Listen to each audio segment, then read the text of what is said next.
So now we're going to look at long-term tactics. Everything they do is to meet a need within them.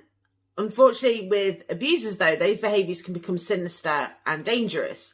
But when we understand the underlying unmet need, that can help us to predict their behaviours. And when you can predict their behaviours, you're out in front of it. So it helps you to have your argument ready before it's even come out of their mouth. And that will massively dysregulate them because they like to be in control. So motivations typically fall into three main categories. Financial, so they want to bankrupt you. Abandonment, they want you to commit suicide. Inferiority, humiliate and isolate you. So we're going to do a profiling exercise, and this is to really help you to get into the nitty-gritty of how they're going to behave, and therefore how you can prepare yourself and prevent a false narrative from gaining any momentum. We all have unmet needs. We all have them. But in people with personality disorders, they've become, or that are abusive, it's become maladaptive.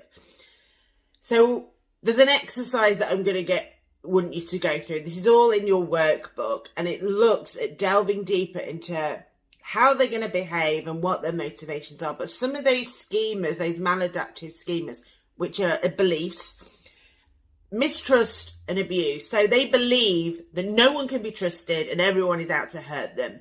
You'll notice that when there's a lot of allegations of domestic abuse or cheating, jealousy, that's kind of indicators. Entitlement. So they believe that they are entitled to better treatment than everyone. They're entitled to the house or the money, the kids. They're entitled to it. Insufficient self-control. So this is when their behaviour becomes very inappropriate. They lash out. Defectiveness and shame. This is more like the covert behaviour. They inherently believe that something is wrong with them, but it comes out often as projection. So they're very good at playing the victim, but subtly they will be blaming you. Emotional deprivation, withdrawal of affection, emotional cut-off, alienation, abandonment. So this is, they just think everyone is going to leave them anyway. So they sometimes will strike first. Therefore, their behaviours is an attack response, but with a defence mechanism behind it. Social isolation.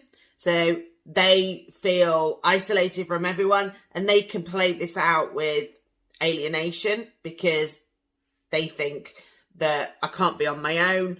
And so they use the children to not leave them. And unrelenting standards. So everything has to be perfect all of the time. Very critical.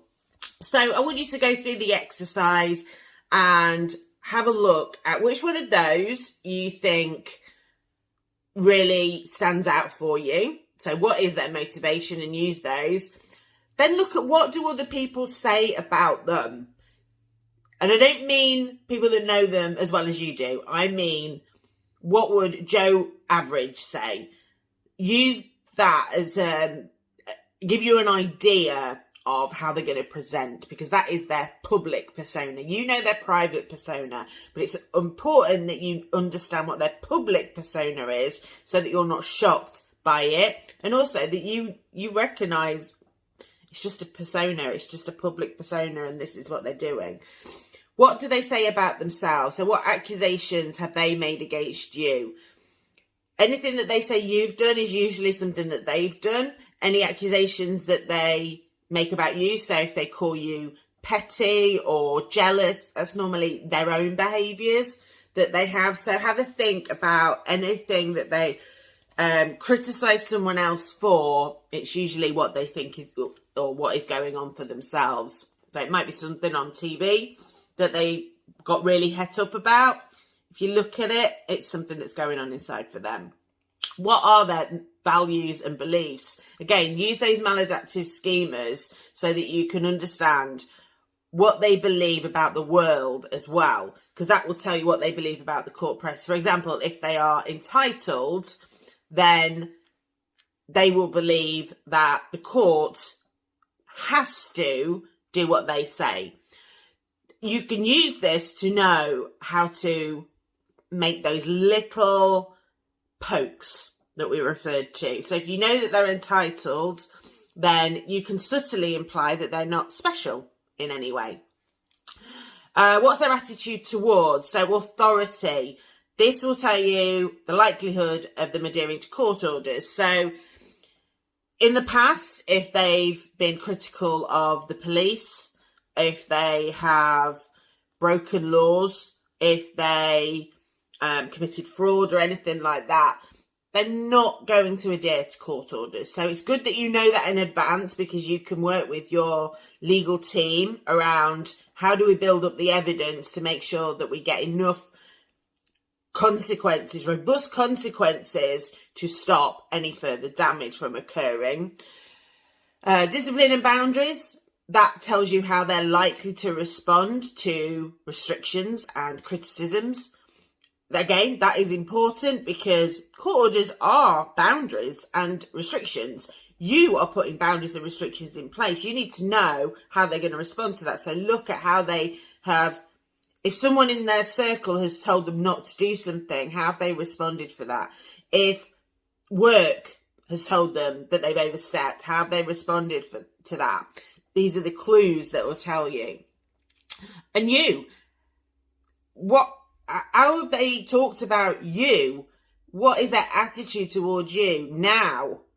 Not in the past when they were wooing you, but now. Because that will tell you exactly how they're going to paint your character. Everything that they have accused you of, all the things that they criticise you of over the year, will help you to understand how they're going to criticise you. What do you believe their intentions to be? So that helps you to understand their long-term gain. So we talked about financial abandonment and self-importance. So have a think. The inferiority, sorry. So have a think about which one of those is their motivation or their intention. How have they behaved in the past in similar situations? Now, some of your exes might have already been through the court process. That'll give you a good idea of how this is going to go. For those of you who haven't, they will have had situations in their life that, one, have been stressful, two, have been like a microscope on them. So how have they coped with that? How have they coped with people looking at them? How have they coped with people judging them? How have they coped with criticism? So just have a look at some similar situations in their lives from their past that they have shared with you, and remember what their narrative was in those. Again, it will give you a massive inclination of how they're going to behave in and out of court. What is going on in their environment which may influence them? This could be a person, or it could be a stress. They could have lost their job. They could have lost a parent. You know, there might be external stresses that are impacting on this. They could be an alcoholic. They could be a drug user. What are those external influences that are having an impact on their behaviour? You need to include these in your plan of attack and profile them. So if it's a person, sometimes we find that it's their parent who is pulling the strings, profile them as well. What is their motivation? You need to understand that as well. And what knowledge do they have of you and this situation? So you've got to be honest about your own behaviour. Take responsibility. That's not to say that that's about blame. This is how I say it to myself. They might be responsible for 95% of what happened, but that 5%, I'm going to own it, and I'm going to work on it, and I'm going to do whatever I need to do to be better on that 5%. And that's kind of the attitude that you need. What was your area? And it might have been a very small area, it could have been a larger area. Just be honest about it, because they're going to use those things. So if you had an argument and you called them a nasty name, own it. Say, yes, I did do that. I did that, and I shouldn't have done that context around it. But they're going to use them and they're going to twist those behaviours. They're going to twist your actions. So you need to be honest about all of it and tell your legal team, this is what I did. And because they're going to use it, so you might as well get out ahead of it, because those are what some of the allegations are going to be based on, is that actual truth. Like I said before, one truth, 10 lies. That one truth can distort everything else, so own it. So now you understand the specifics of their mentality, I want you to be thinking about how to protect yourself as well. Because these are almost attacks on your character, they're attacks on your identity. And you need to protect yourself from that. So think physically, how do you protect yourself? Emotionally, how do you protect yourself? And that's the exercise for you in the workbook as well. So an example is, if you know that your ex has unmet need around abandonment, it's likely that they're going to accuse and project that behaviour onto you and control the children through alienation. And that's to ensure that no one else leaves them. Being aware of how any of your behaviour could be twisted to fit that narrative. So maybe you left the relationship and you didn't speak to them for a week, or moved out without telling them. For them, they've distorted that into an abandonment. They're all reasonable behaviours when you're dealing with an abuser, and it's probably advice that has been given to you by legal team or support services. However, they can be twisted. So you have to make sure you have your context prepared as to why it was absolutely necessary and why you made that choice. And so that you can ensure that anything you do in the future is assessed through that lens rather than their false lens of abandonment.